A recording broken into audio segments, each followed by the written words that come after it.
Example 4.5. 60 workers can spin a bale of cotton in 7 days. In how many days will 42 workers spin it? அதாவது bale of cotton சுற்றுறாங்க ஸ்பின்னை சுற்றுறது 60 workers சேர்ந்து வேலை செஞ்சால் 7 டேஸில் முடிச்சிடுறாங்க. எத்தனை டேஸில் முடிப்பாங்க? 42 ஒர்க்கர்ஸ் சேர்ந்து இந்த வேலையை செஞ்சா அப்படின்னு கேட்டிருக்கு. அப்போ ஒர்க்கர்ஸ் வந்து 60லேருந்து 42 என்ன ஆயிருக்கு? டிக்ரீஸ் ஆயிருக்கு. அப்போ டிக்ரீஸ் ஆனால் ஒர்க்கர்ஸ் டிக்ரீஸ் ஆனால் நம்பர் ஆஃப் டேஸ் என்னவாகும்? இன்க்ரீஸ் ஆகும். 60 ஒர்க்கர்ஸ் வேலை செய்யும்போது 7 டேஸ் ஆகுதுன்னா 42 ஒர்க்கர்ஸ் ஆயிடுறாங்க. அப்போ கம்மி ஆயிடுறாங்க. அப்போ இன்னும் டேஸு அதிகமாக எடுத்துக்கும் அந்த வேலையை செய்கிறதுக்கு. அப்போ ஒன்று வந்து டிக்ரீஸ் ஆகுது, இன்னொன்று இன்க்ரீஸ் ஆனால் அது inverse proportion. Decrease in number of workers வந்து என்னது? டிக்ரீஸ் ஆகுது.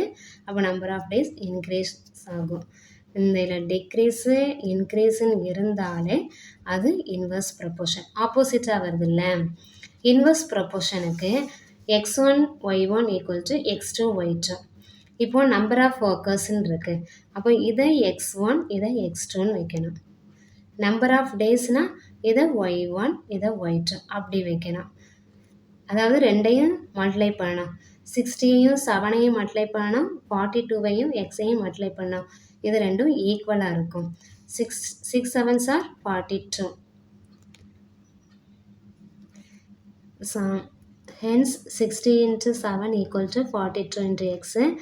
42 into x இந்த சைடில் வச்சுட்டு லெஃப்ட் சைடில் இருக்கிறத ரைட் சைடு கொண்டு போயிருக்காங்க.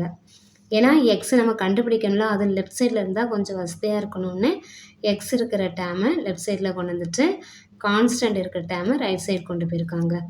எக்ஸ் ஈக்குவல் டு 60 into 7 அப்படியே எழுதிட்டு இந்த 42 வந்து இன்ட்டில் இருக்குது. அப்போது ரைட் சைடில் போகும்போது டிவைட் ஆகும்.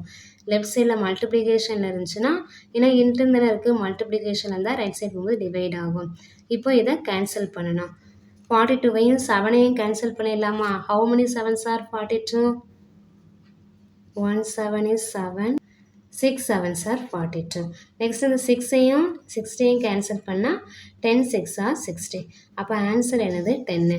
அப்போ in 10 days 42 workers can spin a bale of cotton.